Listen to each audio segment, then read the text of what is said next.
পারিবারিক বচসার জেরে ছুরির আঘাতে আক্রান্ত একাধিক ব্যক্তি। পারিবারিক সমস্যা নিয়ে বচসা, আচমকা ধারালো চাকু চালাতেই আক্রান্ত পরিবারের বেশ কয়েকজন। ঘটনাটি নদিয়ার শান্তিপুর থানার নতুনপাড়া ষষ্ঠীতলা এলাকার। অভিযুক্তের বিরুদ্ধে শান্তিপুর থানায় লিখিত অভিযোগ দায়ের পরিবারের। অন্যদিকে আশঙ্কাজনক অবস্থায় হাসপাতালে ভর্তি একজন।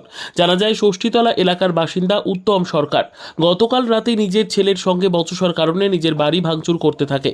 ঠিক সেই সময় তার ভাইপো সহ পরিবারের অন্যান্যরা বিষয়টি বাধা দেওয়ার চেষ্টা করে।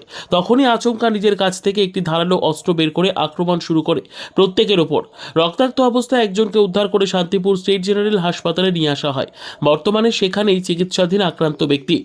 অন্যদিকে এই ঘটনার লিখিত আকারে শান্তিপুর থানায় একটি অভিযোগ দায়ের করা হয় পরিবারের তরফে। পরিবারের অভিযোগের ভিত্তিতে তদন্ত শুরু করেছে শান্তিপুর থানার পুলিশ। শুরু হওয়ার পরে তখন আমার ছেলে গেল, যে আমার ছেলে গিয়ে বললো কি যে কাকা তুমি এসব কেন করছো, ও চাই তুই এখান থেকে যা, তোকে তোর সঙ্গে কোনো কথা নেই, নয় তোকে মারবো বলে এরকম একটা ছুরি ছিল, ওই ছুরিটা নিয়ে এসে ওকে মারলো।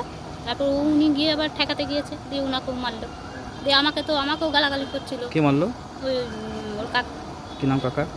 উত্তম সরকার। ছেলের নাম আপনার? পাপাই সরকার। স্বামীর নাম? যোগেশ সরকার। আপনার নাম? আমার সুমিতা সরকার। বাড়ি? নতুন পাড়া ষষ্ঠীতলা। কি করে হলো এরকম? কি হয়েছিল? ওর ভাই আমাদের সকালবেলায় ভাঙচুর করছিল, ঠেকাতে গিয়েছিল, ভাইপোকে মারছিল, ঠেকা থেকে ছুরি টান মেরে। কি কারণটা কি? হ্যাঁ? কারণটা কি? ওই মাঝে মাঝে এরম করে। আপনাদের অত্যাচার এরকম? হ্যাঁ, এর আগেও আঘাত করার চেষ্টা হয়েছে, পারেনি। এর আগেও করেছিল, আচ্ছা, আজকে সকালবেলা এটা হয়েছে? আজকে সকালবেলা হয়েছে। কি নাম ভাইয়ের? উত্তম সরকার। বাড়ি কোথায়? নতুন পাড়া। নতুন পাড়া ষষ্ঠীতলা। হ্যাঁ। আপনার নাম? যোগেশ সরকার। আপনি থানায় অভিযোগ করলেন? হ্যাঁ।